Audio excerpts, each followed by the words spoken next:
के इस कार्यक्रम में हमारे बीच में उपस्थित राजस्थान के और पूरे देश के लोकप्रिय नेता पूर्व मुख्यमंत्री अशोक गहलोत जी, हमारे यहाँ के लोकप्रिय उम्मीदवार वैभव गहलोत जी, मंच पर उपस्थित हमारे सारे साथी नेतागण, सभी जनप्रतिनिधिगण और यहाँ उपस्थित कांग्रेस के सारे पदाधिकारीगण और सारे कार्यकर्तागण। आज का जो ये कार्यक्रम सिरोही और जालोर में रखा है,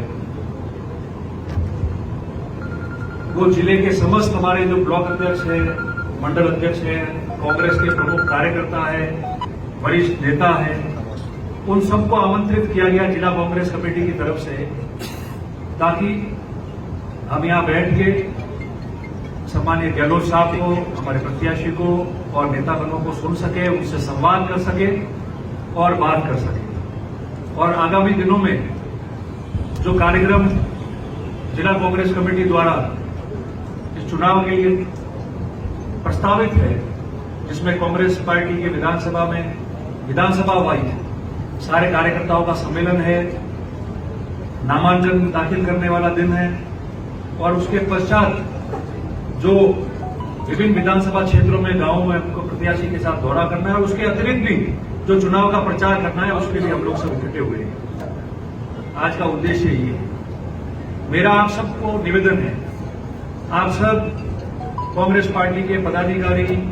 वरिष्ठ कार्यकर्तागण यहाँ आज आमंत्रित हुए और सभी लोग हम लोग इकट्ठे हुए। हम सबका ये कर्तव्य है कि हम लोग सब मिलकर इस चुनाव को कितनी अच्छी मजबूती से लड़ सके, किन मुद्दों पे हमको बात करनी है और आगे कैसे इस चुनाव में हमको चलना है, उसके बारे में विचार करना है। भाषणों का समय तो आएगा ही, खूब पूरा प्रचार 24 तारीख तक जब तक चलेगा, अप्रैल 24 तक, तब तक अनेकों मौके आएंगे जब मीटिंगें होंगी और बात करने का अवसर प्रदान होगा सबको। मगर इस चुनाव के अंदर पिछले 20 वर्षों से यहां लगातार कांग्रेस पार्टी का सांसद नहीं रहा। उसमें क्या कमियां रही? 20 वर्ष पूर्व जब इस सीट से कांग्रेस पार्टी के सांसद जीत के जाते थे और देश में केंद्र में कांग्रेस की सरकार हुआ करती थी, यूपीए की सरकार हुआ करती थी, उस समय कितने काम हुए उन सरकारों के और सांसद के माध्यम से, और 20 वर्षों में कितने काम नहीं हुए। राजस्थान की सरकार ने वर्ष 98 में, 2008 में, 2018 में गहलोत साहब के मुख्यमंत्री रहते उनके नेतृत्व में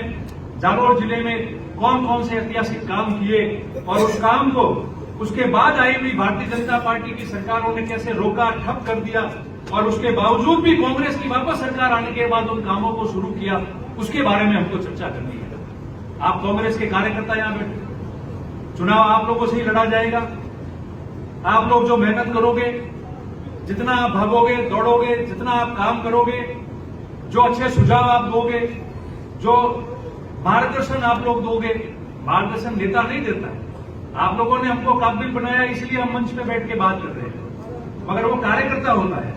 छोटे से छोटे कार्यकर्ता का भी अच्छा सुझाव होता है और छोटे से छोटा कार्यकर्ता भी अच्छा सुझाव देता है,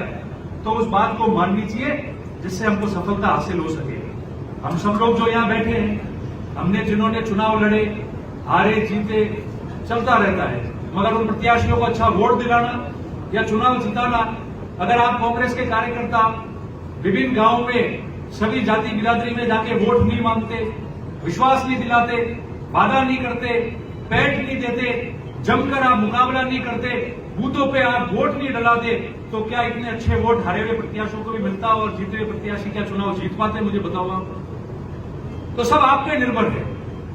और जो आप करोगे उसी से योगदान मिलेगा। जितने नेता मंच पे है या वरिष्ठ नेता आए हुए हैं, वो तो आपके मार्गदर्शन में काम कर लेंगे,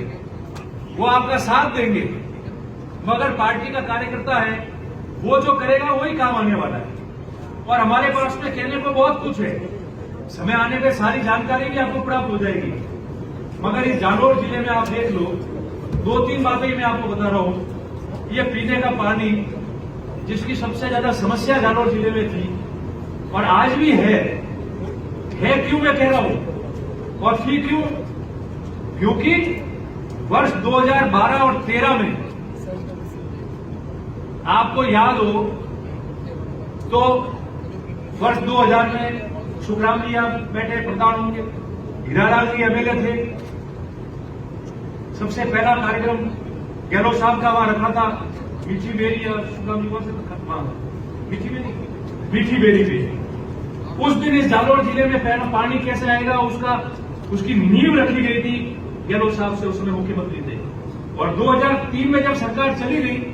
तो 2003 से लेके 8 तक वो कार्यक्रम बिल्कुल ठप हो गया।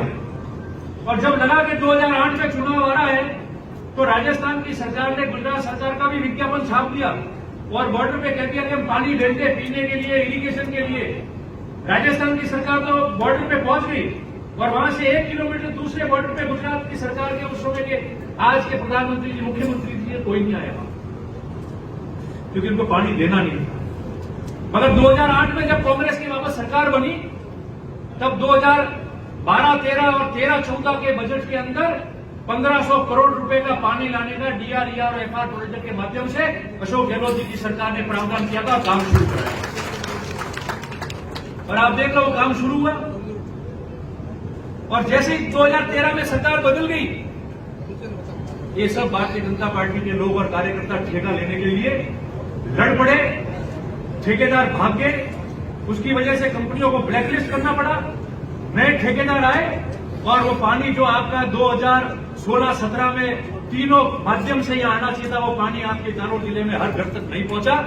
2018 में वापस जब गहलोत साहब मुख्यमंत्री बने और सरकार बनी तब ये